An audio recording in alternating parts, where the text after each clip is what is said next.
It's time for the Splash Live from Civic Center TV, featuring stories from and about people like you in the greater West Bloomfield area. Simulcast on cable, 89.3 Lakes FM, social media, and the web. Now live from Green Media Center on Walnut Lake Road, it's the Splash Live. Live, local, social, it's the Splash Live on Civic Center TV and 89.3 Lakes FM. I'm your host, Jake Schaff, going over all of the biggest news and events from right here in Greater West Bloomfield. It's springtime in Greater West Bloomfield, but residents and officials are already looking ahead towards the summer and the many fun community events that come with it. One of which is the Orchard Lake Fine Arts Show, which just announced their return dates for 2025. Here to tell us more is our very own Kevin McIntosh, live at the soon-to-be housing spot for the art show. Kevin. That's right, Jay. I am live and outside here in West Bloomfield, right off of Powers Road. If you don't know where this is, just south of Maple and west of Orchard Lake, where in just a few months, it was just announced the 2025 Orchard Lake Fine Arts Show will take place right here on this street behind us. Now, in case you don't know, it is exactly what it sounds like. Plenty of art will be there, food will be there, and there'll be a lot of family fun available in West Bloomfield. Now, just to paint the picture for you, you're watching on Civic Center TV, this was ranked amongst the top 100 art shows in the entire country. That gives you something to look forward to. It also features up to 130 juried artists as well. And there'll be some juried artists and art professionals who will be judging this art as well. Like I said, once again, a lot to look forward to. There's also a $250 youth art competition as well, trying to get the kids involved, K through 12, to submit their art and have a little bit of fun. Once again, live music, activities, food, and plenty of art available at the Orchard Lake Fine Arts Show, which will be taking place in July right here on Powers Road, right behind us. You want to find out more? If you're interested as an artist or as a spectator, go directly to the website, hotworks.org, HOTWORKS.org for more information. Looking forward to it, warming up out here in July for the summertime for the Fine Arts Show. Jake? Absolutely. Everybody's looking forward to it. Everyone's looking forward to that warm weather and all of the incredible art at the Orchard Lake Fine Arts Show. Kevin, thank you so much for that report. Let's get you back inside. I know you're freezing out there. I will. Have a good one, Jake. You too. All great things to come from the Orchard Lake Fine Arts Show. You probably saw some footage on our screen just a little bit ago. That was footage from last year's art show that myself and Tyler Keefe attended. We saw all of these incredible artists, all of these vendors, so many beautiful pieces of work right here in Greater West Bloomfield, and I can't wait to see what's to come from this year's event. It's going to be bigger and so much better. Just down Orchard Lake Road at Collie Ferrari, the Greater West Bloomfield Chamber of Commerce recently hosted a special event focused on innovation and entrepreneurship. The Business Innovation Generator, making its grand return to Greater West Bloomfield after a hiatus due to COVID. Several business owners stopped by to form those ever-important bonds and connections, and I was there to capture all of the magic and to learn more about how this initiative is driving business success in our community. It's a lot of opportunity, it's a lot of growth, and it is a chance to, get where you're going, even if you're starting from the bottom or you're already at the top. So it's just a lot of opportunity just to get anywhere you're trying to be. Especially for me, I'm just starting in this role, but of course, I've been around other businesses networking already, so it's kind of just like a chance to get back to those and then, of course, integrate what you're doing now. We just opened up a new business called Gray's Craze on Orchard Lake Road, and we decided to join the Chamber of Commerce just to kind of outreach to the community and meet some new people, new business owners, new people in the area. And this was the first event. We just opened 2 weeks ago, so this was the first event that came in, and we wanted to show up and be here. We've got to meet a ton of people and great, awesome people, and get our name out there. Let people try some of our food, and it's been great. It's been an absolutely fabulous night. The Collies did a great job putting this on in this beautiful venue.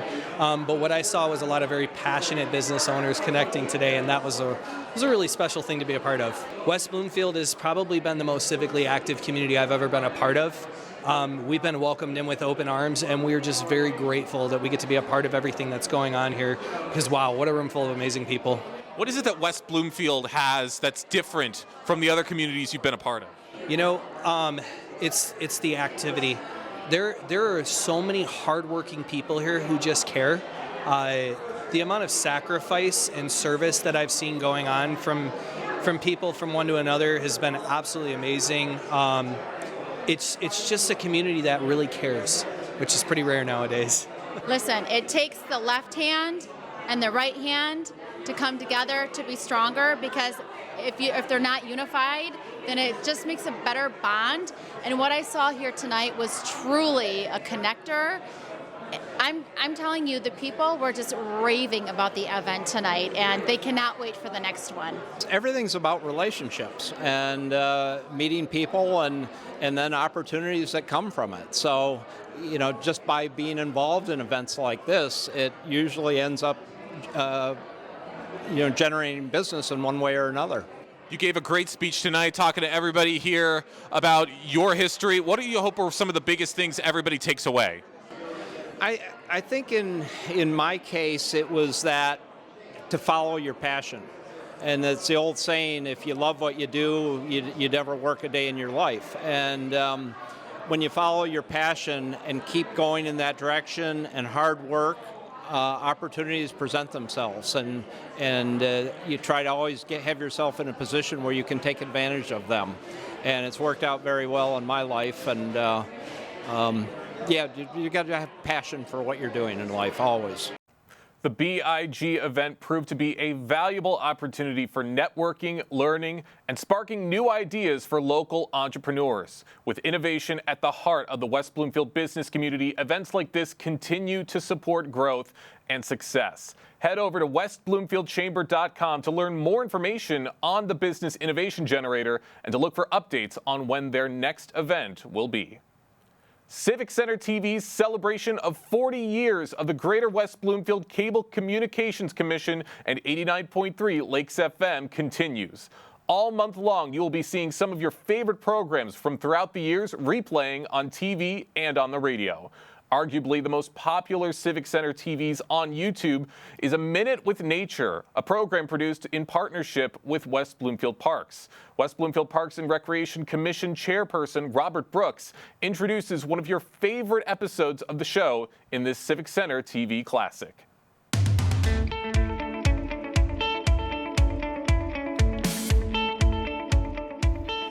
Hello, and welcome to Civic Center TV Classics.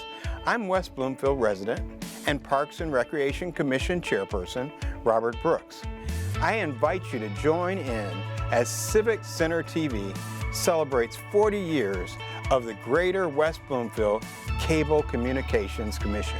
As the chair of the West Bloomfield Parks and Recreation Commission, I know how much Greater West Bloomfield loves its local nature and wildlife. Highlighted in one of Civic Center TV's most popular programs ever, A Minute with Nature, where Lauren Azori talks about some of what makes the nature of our community so special. Let's enjoy one of your favorite segments.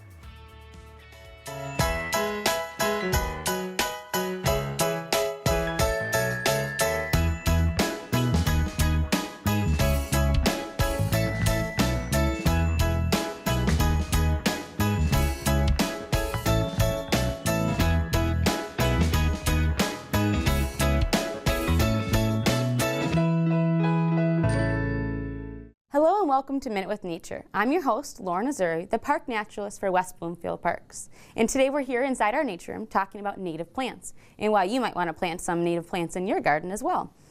Well, what is a native plant? A native plant is a plant that has evolved here in our area, and it's adapted to the climate and soil here. A native plant has grown in Michigan, or their native area, for hundreds of thousands of years, so have developed ecological relationships with the animals in our area as well. Why would you want to plant native plants in your yard? Well, there's lots of reasons, but one is convenience.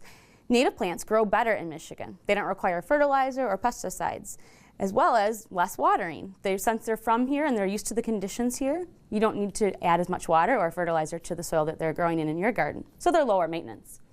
90% of all leaf-eating insects can only eat native plants, which means that it's super important for us to provide food sources for them. If we plant non-natives tropical plants, they have no ecological value and animals will not use them at all. Monarchs is the best example of this that many people already are familiar with.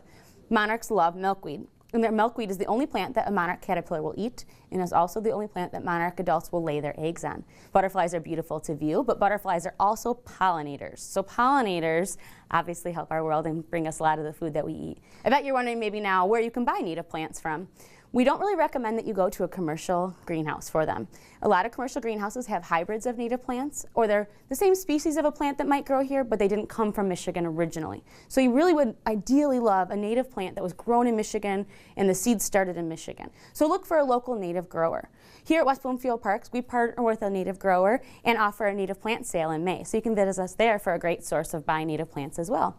You can also go to the Audubon website, and they have a great map where you can list your zip code and get native plant ideas for our area.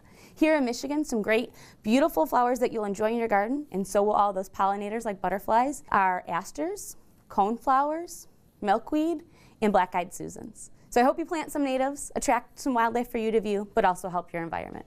And that's your Minute with Nature.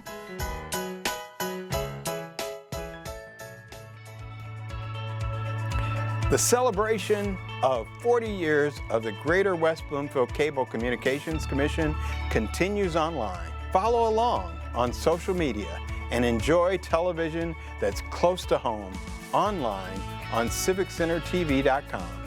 I'm Robert Brooks. Thank you for tuning in. As Lauren Azuri mentioned in that segment, West Bloomfield Parks hosts a native plant sale every year to help you help the environment and your garden too.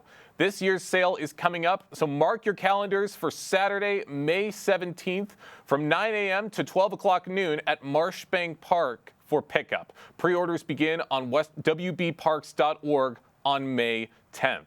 The celebration of 40 years of the Greater West Bloomfield Cable Communications Commission continues all month long on civiccentertv.com and all across our social media. Let us know your favorite shows from over the years, and maybe we'll toss them into the mix as well. Applications are open for scholarships ranging from $500 to $1,500 from the Optimist Club of Keego Harbor. Applications are due by May 16th on their website at KeegoHarborOptimist.org/scholarship.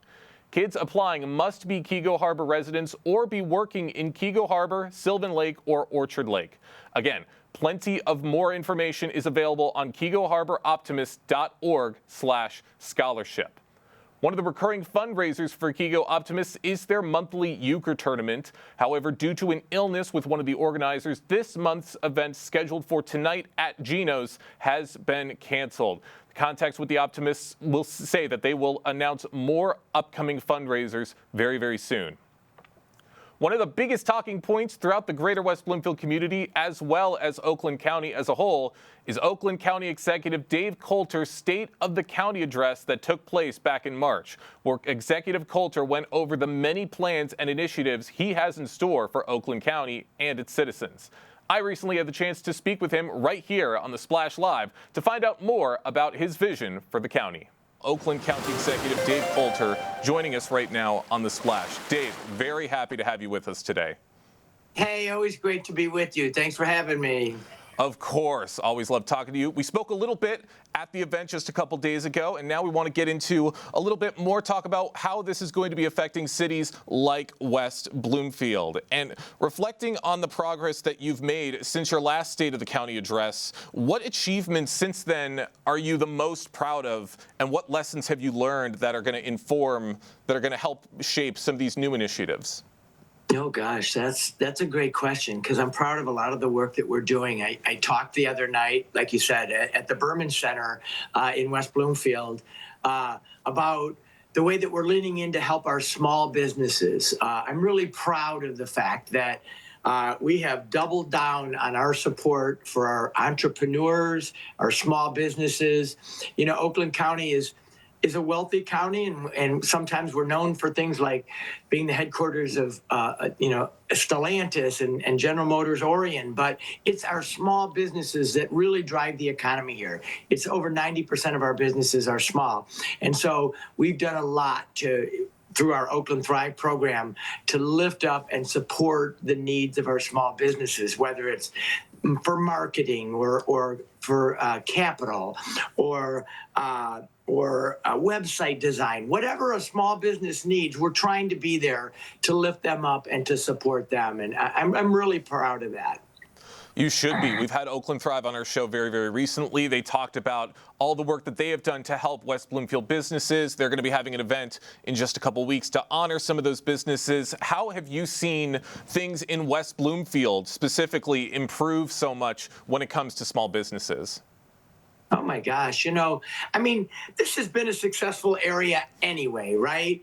But one of the things I wanted to talk about in the speech, and the speech was a little different than some of my other ones, where I just sort of tick off accomplishments, because what I said was, West Bloomfield Township, Birmingham, the areas that you cover, they're successful, but we need to be mindful of the environment that we're in today, the polarized environment that we're in today, the changes that we're seeing as a country, and I think we need to lean in.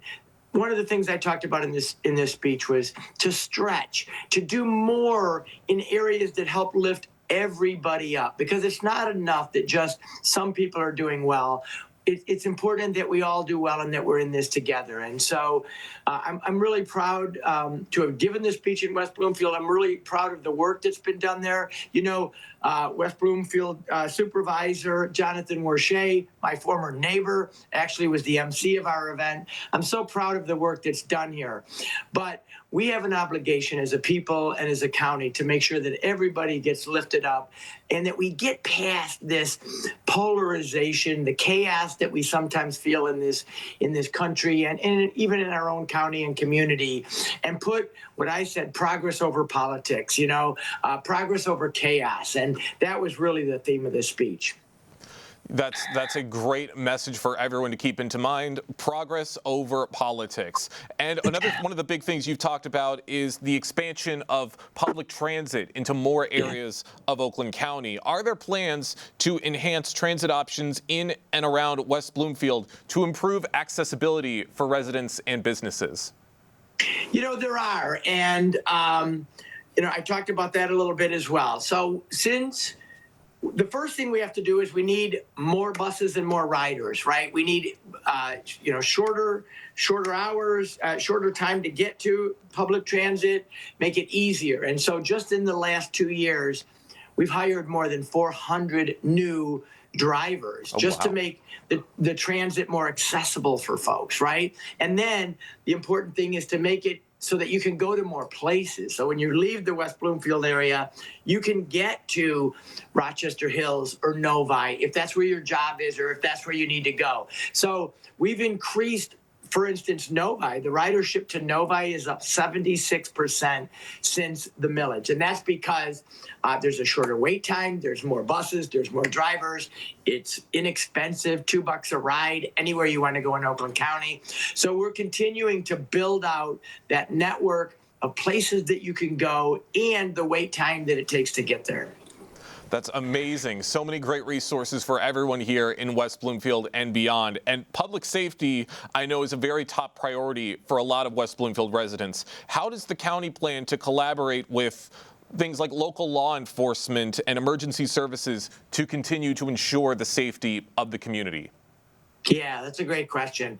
One of the reasons people live in West Bloomfield and Oakland County is because it's a safe place to live and to raise your family. One of the ways that the county has helped support our sheriff's department is through mental health services. A lot of the calls that our police officers go on are related to substance abuse and mental health. And you know what? It's just not fair. They're not trained in that. So we now have a co-responder program so that if an officer is out there dealing with someone and he or she realizes that this is really a mental health or a substance abuse issue, they can call our team of co-responders who can help diffuse that situation, de-escalate it, and get those people into the treatment or hospital instead of the jails. And it takes the burden off of our first responders, and it keeps more of those types of folks who are having those issues out of our jails. So that's one way that the county has really tried to support our law enforcement over the last couple of years.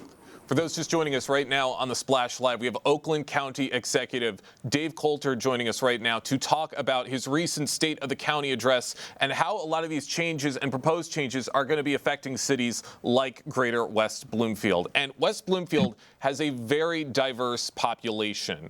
And how does your administration plan to ensure that county programs like Oakland 80 and mental health services effectively reach and support this diverse community? Yeah, I'm so glad you said that, because ever since I've been executive, I've tried to lift up the fact that this is a very diverse county. We have people from all over the world here. And the fact of the matter is the population in Oakland County would not have grown over the last 10 years if it weren't for our immigrant population. We need them, they fuel our growth, and they make our communities better. So I talked about the need to make sure that everyone in our county feels welcome, they feel safe, they feel valued, and that we respect them. And so what we're trying to do at the county is to make sure that all of the programs that we offer, all of the services that we provide are accessible to everyone. And that means not just putting it on the website and just assuming that everybody can find it. We're working in the communities and in diverse communities to make sure that we're reaching them where they're at in a way that's accessible to them so that they understand that these programs and services exist. We value them, and we want them to take advantage of it. That's amazing. And a lot of people all around the West Bloomfield community are very excited about some of these programs. And I want to go into the West Bloomfield School District for a minute, because like many others, it faces challenges related to enrollment and funding. How can the county support local schools in preparing students for the workforce and higher education opportunities? Yeah, that's a great question. So, because it's important, and sometimes people say, well, county government isn't the school district. It isn't schools. But our schools are so important to a successful community and a successful family life, right? And so we can't ignore it. One of the things that we're launching, that we just launched this last year, is we're putting education navigators, county-funded education navigators in our high schools so that we can expose our young people to the jobs, the apprenticeships, and the education opportunities that are available to them. Hey, it's hard to be a student these days. There's a lot going on. And so what we're trying to do through our Oakland 80 initiative, which is to get more of our young people and adults with some kind of post-high school education or training, is we're now embedding them right in our high schools. We're talking to our kids right where they are and saying, look, these are the high-in-demand jobs. What are your passions? What are you passionate about? Where are your talents and skills? Let's see if we can align those so that we can help you get the career that you want, and also help our businesses get the employees that they want. And so we're really doubling down on trying to expose our kids to the jobs that are out there. That's great that you have all these resources, and you're absolutely right. There are a lot of differences now for high school students than there were back when I was in high school, which wasn't too long ago, but a lot of great things for people to keep an eye on. And a lot longer than when I was there, I'll just say. So the time, I guess the bottom line, and I love that you said that, is times have changed, things are different, and government needs to be flexible, and it needs to change with the times. And so it used to be that, you know, you could just put out a program and people would find it, or you would hope. But we know now that the struggles for young people and for everybody, frankly, are different. And I think it's one of the things I tried to highlight in this speech is that government needs to stretch and adapt to meet the times that we're in. And I think that's what we're trying to do in Oakland County. I hope we're doing it well. Well, you're doing a fantastic job with everything you're doing. I got one more question for you, Dave, before we let you go. What specific benefits from the county's economic development strategies do you see impacting West Bloomfield within the next few years? Yeah, so we are constantly trying to bring the right mix of companies and jobs to Oakland County, so that our residents have an ability to have a good life, to have a good job, to work for a good company. And so, I've gone on a couple of different trade missions around the world. I've been to Dubai and South Korea, luring those companies back to bring those good paying jobs to Oakland County. But I want to make this point. These jobs aren't just for the benefit of the companies. I feel passionately that we're not just trying to bring jobs here, but good jobs. Jobs that you can feel excited about, you can be passionate about, and that pay a good wage, so that you can have a good life and you can raise your family on a good salary. And so that's what we're laser focused on, to bring the people of West Bloomfield and people across the county good paying jobs that they can raise a family on and have a decent life here in Oakland County. Well, you are doing all the right things. You got a lot of plans in place. Can't wait to see how everything turns out. Executive Coulter, thank you so much for joining us today here on the Splash Live. Always a pleasure. Thanks for having me. Big thank you to Dave Coulter for taking the time out of his busy schedule and to talking with us here on the Splash Live. It was really fascinating to be at that State of the County address firsthand, to hear the thoughts from everybody, and to hear Dave Coulter's plans for the future. It definitely provided a lot of hope to a lot of people, and I can't wait to see what's to come in the future and as these plans continue to go into fruition. So once again, I want to say a huge thank you to Dave Coulter for talking with us here on the Splash Live. Plenty of other big stories and topics to get into right here on The Splash right after this quick commercial break. Live, local, social. It's The Splash Live on Civic Center TV and 89.3 Lakes FM. We'll be right back with The Splash Live. Find local municipal meetings at our program schedule on civiccentertv.com. Find when your meetings air live or when they're replaying on our Civic Center TV live stream. Find it all at civiccentertv.com and click schedule at the top of the screen. The Greater West Bloomfield Cable Communications Commission celebrates 4 decades of service with a look back at some of your favorite Civic Center TV programs from throughout the years. When you realize that your house is on fire, you need to get out of the building as fast as you can. We've got active fire on the first floor. Our crew's putting in a ladder right now. It was a rescue call, and all of our minds were to rescuing the person trapped. As I was leaving them, I very flippantly said to them, "Oh, I hope I don't get blown away by a tornado." On the corner where Savoy Trail and Green Road now intersect, a 20 by 34-foot one-room schoolhouse would be built. One of the biggest things we do in reaching out is our fire safety smokehouse. We've got a dedicated crew of guys that go to the schools and get out as much as we can. Hello and welcome to Minute with Nature. I'm your host, Lauren Azuri. We're outside our nature room today talking about endothermic and ectothermic animals, or more commonly known as warm-blooded and cold-blooded animals. West Bloomfield Township, a diverse community of people who live in harmony. There's beauty around every corner, on every street. There's character in each brick and shingle, and there's a history that runs strong in the veins of this community. Join us throughout April for Civic Center TV Classics on Comcast Channel 15, AT&T Channel 99, and online on civiccentertv.com. And help us celebrate 40 years of the Greater West Bloomfield Cable Communications Commission.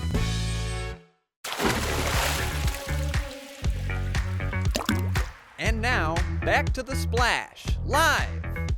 Live, local, social. It's The Splash Live on Civic Center TV and 89.3 Lakes FM. I'm your host, Jake Schaff, going over all of the biggest news and events from right here in Greater West Bloomfield.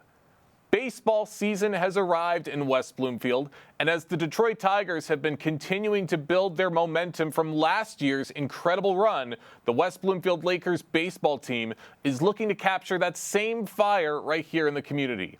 I recently had the chance to attend one of their practice sessions to learn about why the sport of baseball is so important for these players. I'm really excited, playing that first game before spring break it got the boys pumped up, especially a walk-off win like we had. It was really fun to be back out here on the field playing baseball again. Especially being our senior year, we haven't won districts yet, the group. So that's the biggest goal here is win districts and then hopefully make a run in the playoffs. What is it about the sport of baseball that has gotten your attention and that has gotten you so motivated to be a part of this team? I would say kind of the fact that it's both a team game and an individual game. Your individual success helps contribute to the team success, and you're with your teammates. You're all fighting together for one common goal, so I love that aspect of the game. This is a team, I think we have 13, 14 seniors, so we've all grown together throughout the past 4 years. I really think we have something special here, and we're going to be able to make a run in the tournament. So we've all grown together, and I'm really excited for this year. My whole family plays baseball. My dad played at Central Michigan. My brother plays at Michigan State right now, and I've just played baseball since I was 5 years old, and I've had a love for the game for a while now. All 3 years that I've been here, we've been very good, and it's been a blessing being here and winning a lot of games and having fun. What is it about the sport of baseball that fascinates you more than any other sport? It's such a game of failure. It's really going to test you mentally and physically, and the strong ones are the ones that are able to survive. And I love being a part of it every day and the competitive atmosphere that it brings out of every single coach and every single player. Every year has been exciting. We've been lucky to have really good players and really good kids, and this is another team that has both those components, and we're looking to do some really special things this year. So yeah, we're excited to say the least. And of course, with Tiger season officially underway right here in Michigan, that's just even more of a reason for everybody to get excited for the sport of baseball right now, wouldn't you say? Absolutely, absolutely. The Tigers gave us a lot of fun times last year, and a lot of people have jumped back on the bandwagon, so to say, and to see it develop and get more fan base going and the hype going, it's nice to see. It really is. What do you have to say about your relationship with Coach Bernberg? Coach Josh, I've known him. My brother played here. I was still in middle school. So Josh, I've known him for a while. He was a basketball coach in 7th grade for me. Played for his summer team last year, so I've had a good relationship with him. We got a lot of guys heading to the next level to play, all kids that have really been playing for me for the last 3 or 4 years. So really cool to see their growth throughout the program and them to be little kids coming in basically and now grown men for the most part. So exciting to see how much their journey has been just a phenomenal experience for them here and how much we have to look forward to for what they're going to do at the next level and beyond. It's honoring and humbling for me to have a real small part in the success that these kids have and to watch them go through their journey and see where they came from and where they're at now. So like I said, I'm honored, I'm humbled, I'm blessed to be around them every single day, and I'm going to cherish and love every single moment that this season brings. Being there at that practice session, I could see the passion and the drive radiating from every single one of those players and the coaches themselves. They really, truly care about the sport of baseball, and they want to bring something big home for the West Bloomfield community. So big thank you to Coach Josh Bernberg and the West Bloomfield Lakers baseball team for allowing me to stop by and hear their thoughts on why the sport of baseball is so important to all of them. Mark your calendars for Saturday, April 26th, as that is Drug Take Back Day here in West Bloomfield, where you and fellow residents can safely remove potential harmful substances from your homes in a proper manner. Joining us now on the Splash Live to tell us more is Officer Zena Daly with the West Bloomfield Police Department. Zena, good morning. Good morning, Jake. How are you? Really good. Always a pleasure to have you on the show with us. Can you explain what National Drug Take Back Day is and why it's so important for communities like West Bloomfield? The DEA holds this National Take Back Day twice a year. It's usually in April. This year is April 26th from 10 to 2 p.m. and again in October. This is basically because we want to be able to get pills out of people's homes that they no longer use or they've expired, they just don't need, and keep them out of the hands of the children or people that just don't need them or people that abuse them. That's right. It's a proper way to help get rid of those medications that are just taking up clutter in your medicine cabinets, and that you don't really want lying around. You don't want people taking a hold of them and doing something with them that could be potentially very harmful. So what types of medications can be dropped off during the event, and are there any restrictions residents should be made aware of? Well, we take everything except for liquids and syringes. We do not accept those. And not only do we do this here with the DEA twice a year, but at our police department, and I believe Orchard Lake as well, and there's many other departments that have collection sites, you can bring them any day of the year, anytime. We have a drop box in our lobby, and you can dispose of all of your medication there. Again, same thing, no liquids and no syringes. There's also boxes, I believe, at CVS and Walgreens locations near their pharmacies where you can dispose of the medications. Awesome. Lots of great ways for everybody to properly dispose of those medications. And what role would you say does the West Bloomfield Police Department play in coordinating and overseeing this initiative? Well, we have an officer that works with the DEA task force, so he's a part of that. And like I said, we not only, even if he wasn't in that unit, we have worked with them for years where we are a collection site. And across the state, there's actually 272 agencies that participate in this National Take Back Day, and with 201 actual collection locations.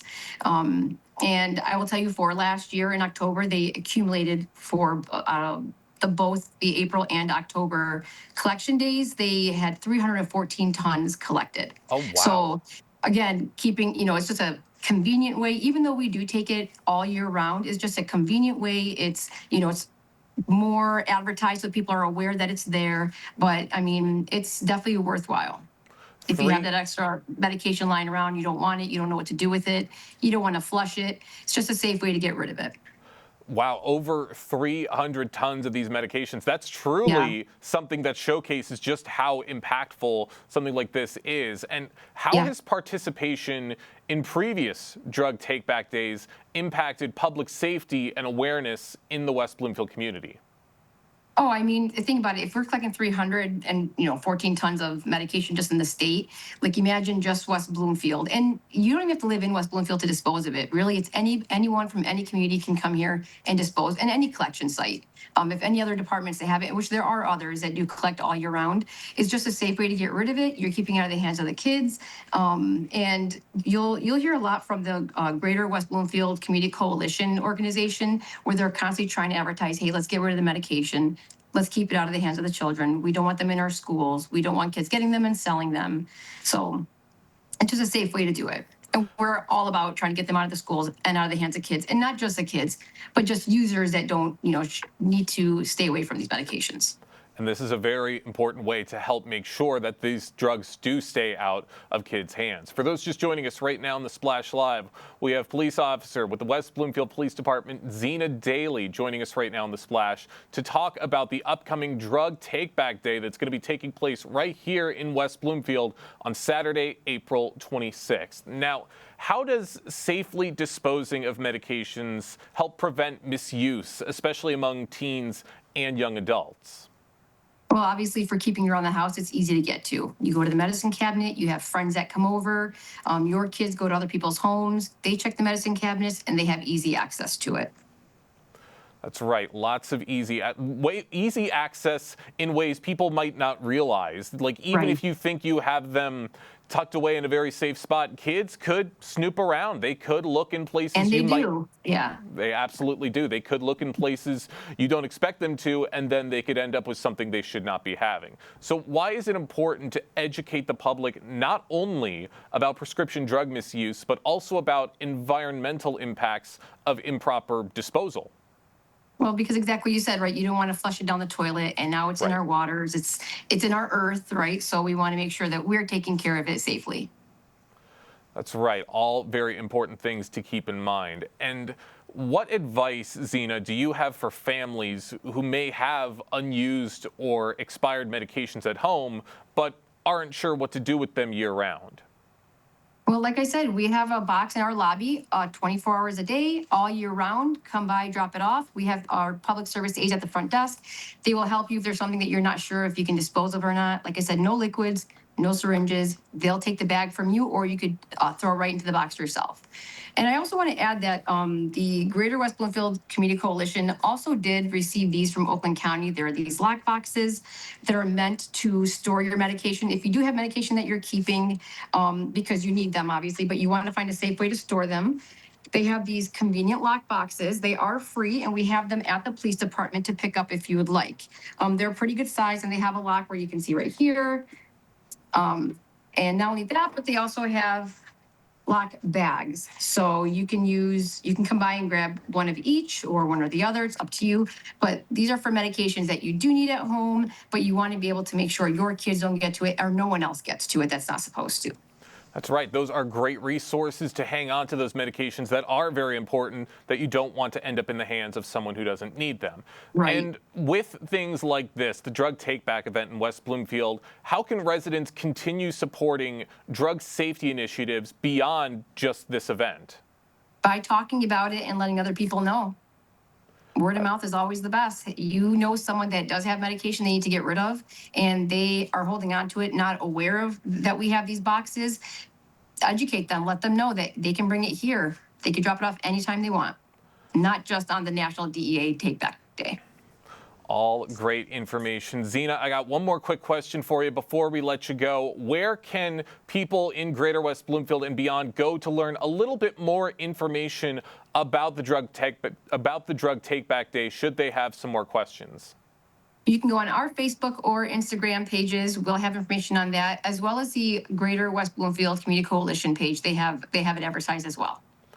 All great ways to stay informed and to stay up to date on this great resource to help get rid of those drugs and expired drugs in your household. Right. Zena, thank you so much for joining us today here on The Splash Live. Have a great day. You too. Very important date for everyone to keep in mind, April 26th. That is a Saturday. That is when you can stop by the West Bloomfield Police Department to dispose of those drugs in your household. So we really appreciate Zena coming by and telling us more information about Drug Take Back Day.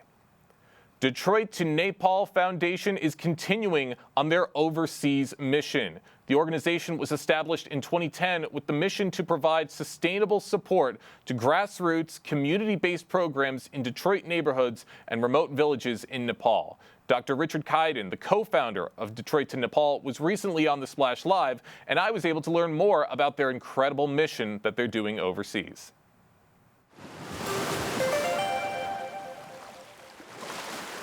It's such a cool thing what you're doing in helping all of these people out in Nepal. Can you give us some of the latest construction updates that have been taking place in Nepal recently? Sure. The most recent work is following the 2023 earthquake that had the epicenter in Jadrakot in western Nepal. And for the first 14 years, we've been working pretty much exclusively in Kotang in eastern Nepal, but because of this very devastating earthquake, we shifted over there. And for the first year, just provided emergency relief, responding to the villages. They would communicate with us what they needed just to survive the winter. They had no homes, no food, no supplies. So it's just a matter of sending them tarps and tents and blankets and food and medicine and any emergency resources. People that were injured were evacuated. Pregnant women were brought down for care. Children that were rendered orphans because of the earthquake were brought down to one of my colleagues who runs Kapila Children's Home for orphans and a very nice school. So we were very busy the first year just with emergency relief trying to get them through. Now that things have kind of settled down from the acute phase, we've asked them what their priorities are, and they've been schools and homes. So we are working with our ground partner, Build Up Nepal, building earthquake-resistant schools and homes. The communities learn how to use compressed sustainable earth bricks, which is a very eco-friendly way to build with earthquake-resistant technique. The eco bricks are made from either sand and soil or crushed stone, and they're made on-site by the locals. So we train masons to make the bricks on-site. You can see a picture there of they look like Legos. And interestingly enough, about 37% of the air pollution in Nepal is from firing bricks. So just in and by itself, you're preventing a lot of pollution, plus you're using local resources, both the materials as well as the manpower to make these bricks. They're then put together with technology that is earthquake resistant, with cement and rebar. It's a time-proven technology. And basically the communities learn how to make the bricks and use this technology while building a community building like the school. And then they form a micro enterprise. They buy the equipment needed, which is about $5,000 or $6,000 for all the supplies they need to partake in this construction. They form their micro enterprise, and then they're responsible for building homes. And again, using the same earthquake resistant technique. And the government is giving each household that was destroyed $3,200 towards this effort, and a two-room home, which is earthquake resistant, costs about $5,600. The other $2,400 is a lot of that is manpower, transport, local supplies. So it's not all just cash. So the locals, for the vast majority, can come up with the extra money. And then instead of building a stone and mud mortar home again, which will collapse and potentially take lives with the next earthquake, you've got an earthquake resistant home. And with this technique, it's allowing us just to teach them the technology. And once they learn the technology and form the micro enterprises, they'll be monitoring for this supervision to make sure that everything's being done as up to code and as well as possible.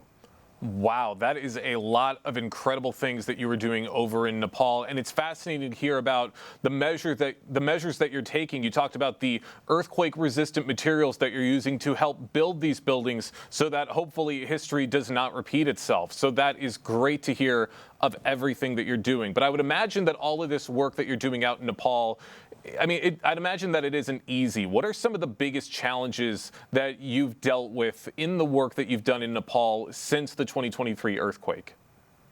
Well, the biggest challenge probably is just the remoteness of these villages. We're not working in urban areas, and just to get to these sites is quite problematic. Now, I've been going to Nepal since 1983, but we started the nonprofit 15 years ago, and just in the last 15 years, a lot of things have changed where there are roads which are basically can accommodate trailers, tractors, and very rugged vehicles, because before, even 15 years ago, everything was taken in by either human or pack animals, so it was very, very complicated. So the remoteness is getting a little easier to tackle, but still getting supplies to these remote areas is quite challenging.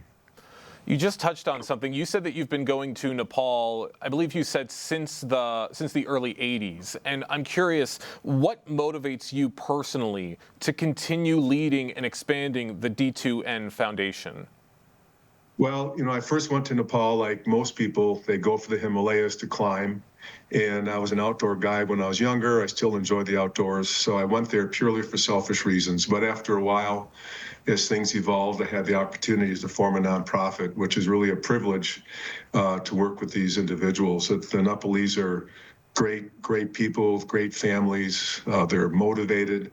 They're very industrious. You give them opportunities, and they'll take them. Again, we're not doing a lot of the construction. We're doing the education and monitoring. So they're taking all this upon themselves. We're working right now in 20 sites. In all these 20 sites, there'll be micro enterprises forming, and they'll be in charge of the building, again, with supervision. But again, it's on them, and they're very, very capable and very excited to take this work on. We expect just with this initial investment at these 20 sites, we'll have at least 1,250 homes being built. I sent you some pictures of some of those sample homes, and that's for an initial investment this year of $125,000. So if you do the math, that's costing $100 is going to result in having an earthquake-resistant home like you see there, which is going to stand up to the next earthquake and be very resilient and very much appreciated. So you always want to have impact when you're looking for charities and ways to carry out your philanthropic ideas.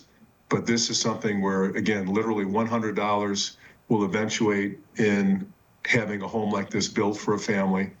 And over the next 6 to 7 years, this is going to spill over to another 40 micro enterprises probably being formed in these same 20 areas, 20 villages. So we'll see, based on prior results after the 2015 earthquake, probably over 4,000 homes being built for a total investment of about $300,000. So that's about $75 resulting in a home, in a safe home. So, you know, this is very, very impactful. We're very excited, and it's a privilege to be able to do things like this.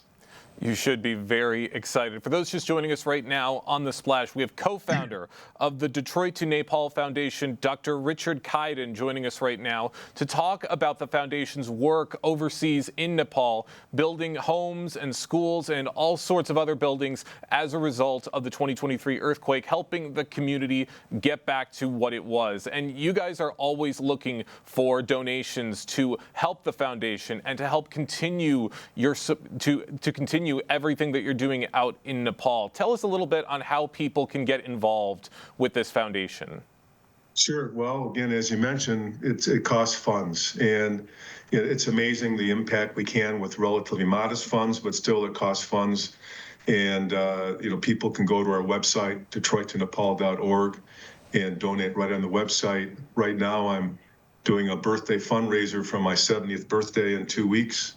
And I'm going to match everyone's donation for the first $10,000, so we can double your impact. And $100 donation will result in 2 homes being built. So, we just need money. We do not need actual, humans to volunteer over in Nepal. We've always had the philosophy that the Nepalese are very capable, and 100% of the work is being carried out by them. So, again, we need your dollars. We appreciate your dollars, and the only way we can do this work is with your support. I'm so glad you just mentioned something. You talked about the event that you're doing throughout your birthday month for your 70th birthday to match the donations of what people are donating. Could you talk a little bit about how that idea came to be? Well, every year I do a birthday match to try to help, motivate people. And again, what I do is I ask people for money all the time. And, you've got to get skin in the game yourself. I can't ask people for money without putting my own money into this as well. As a rule, I put in 10% personal money for any of our projects. So I'm very much involved. And, when I go to Nepal, I pay for my plane ticket, I pay for my hotels, I pay for transportation over there. So I want people to know that when they give $1 to Detroit to Nepal, it goes to the work, whether the work is in Detroit or in Nepal. And, I want you to know you're getting a bang for your buck, and I'm in it with you. That's great. I love hearing about that because it shows how much you care about this foundation by setting that example and by putting in that money yourself. And Richard, with all of the work that you do in Nepal and all the times you've been there, could you possibly share a personal story of a student or a family that's positively been impacted by Detroit to Nepal's efforts? There's so many stories. I can't really think of one individual, but the thing that all the work we do, first of all, is responding to priorities that they identify, not that we identify. And when we started working, just for an example, we started with just going in there. I was on an advisory board for a medical school at the time in the Kathmandu Valley, and I went to this village area with a medical student and a public health expert just to do some assessments of what's up. And we soon learned that all the water taps, even though these were Himalayan springs that where the water was originating from, all these were contaminated with fecal coliforms, which is essentially the from your stool. And so when I went back 3 months later, they said, Dr. Richard, we want toilets. So they were able to identify, without me saying anything, that they wanted to prioritize toilets, realizing that it's one thing when you can treat infections, but if you can prevent infections, it's much more effective. So again, it's not an individual story of one person, but it's really of them collectively. They are intelligent. They understand their needs. They know what they need for themselves and their children more than I could ever understand. And, we followed their direction, and they were able to figure out, it was much more important to start with public health than to actually look for health care. So, there's so many stories. But again, I think just to look at them collectively, they're highly motivated, they're intelligent, they're capable of carrying out these projects, whether they're toilets or building medical clinics or schools or earthquake relief. It's just that it's a very poor country and they lack resources. And just with a little bit of help, it's amazing what they're able to do with very modest resources. A little bit goes a long way. You always love to hear about stories like this. Dr. Kaiden, thank you so much for joining with us today on The Splash. One more quick question before I let you go, though. What lessons have you learned personally from your experiences with D2N that might inspire others to get involved with more humanitarian work? Oh, it's just such an individual thing.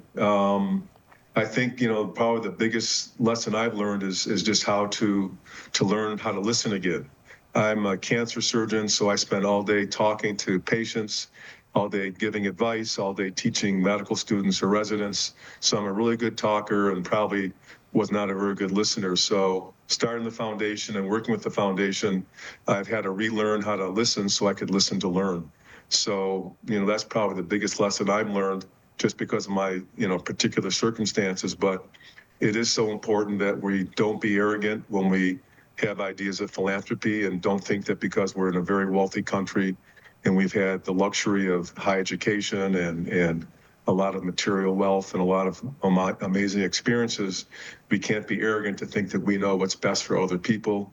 So again, just to sit and learn, and just to learn to listen again so they can teach us what they need and how to do it.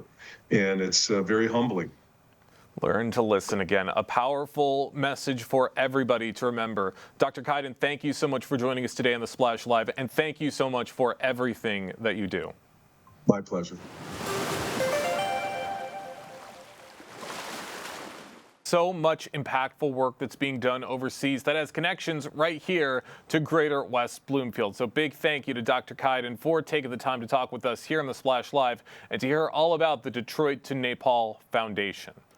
As we said at the top of the show, spring is in the air here in Greater West Bloomfield, which means it's time for everybody to start getting outside again and to be enjoying nature. But West Bloomfield Parks has been providing opportunities for everyone in the community to enjoy nature all year long with the West Bloomfield Parks Discovery Days. Our very own Kevin McIntosh has the story.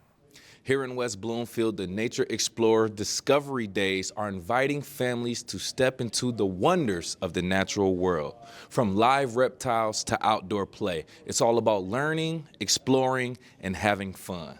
Let's take a closer look at what makes this program a local favorite. It was listed as one of the activities online when you look what to do with toddlers, and it was open all day, so we decided to come between naps. Nature Explorers Discovery Days, hosted by West Bloomfield Parks, offers families a chance to immerse themselves in Michigan's natural beauty. The self-guided program features live reptiles and amphibians, hands-on crafts, and so much more. So we have this lovely nature room space and an outdoor natural play area. We wanted to make sure that the community had an opportunity to check out these areas that are available to them every week. So that's why we adapted our open hours into Discovery Days, so that way it would be open more frequently. Discovery Days offers a unique way for families to connect with nature. We heard from a patron whose little one is especially fascinated by one of the attractions. So far, it's the birds. I think she just likes touching them too, especially, but just all of it, to be honest. She's interactive with the puzzles and very fascinated by the turtle as well. Children and families can explore at their own pace, whether they're crafting, observing live animals, or discovering the wonders of the natural play area. It's an experience that's both fun and educational, inspiring curiosity and fostering a connection with the environment. It gives everyone an opportunity to actually see one another, because not every time in the winter you don't get to really see everyone. So rooms like this offer an opportunity for the community to get together and to learn a little bit about nature while having fun. This free program runs on Wednesdays, making it accessible for all families in Greater West Bloomfield. Visitors say it's a wonderful opportunity to bond, learn, and appreciate the beauty of nature together. I think it's really cool. I did not know we had half of these animals, to be honest. Yeah, I like that they have different types of crafts and it's interactive for children, and I think it's kind of cool for my age as well. From exploring live animals to hands-on crafts, the Nature Explorers Discovery Days has something for everyone. It's a chance to connect with nature and each other right here in our own backyard. From WB Parks, I'm Kevin McIntosh, Civic Center TV. Big thank you to Kevin for going out and getting that story and for showcasing just how much we can enjoy nature all year round. Even when the snow is barreling down outside, we can still have these opportunities to enjoy nature. But that's going to do it for us today here on The Splash Live. Big thank you to all of our guests and our crew here on The Splash. I've been your host, Jake Schaff. Live, local, social. It's The Splash Live on Civic Center TV and 89.3 Lakes FM.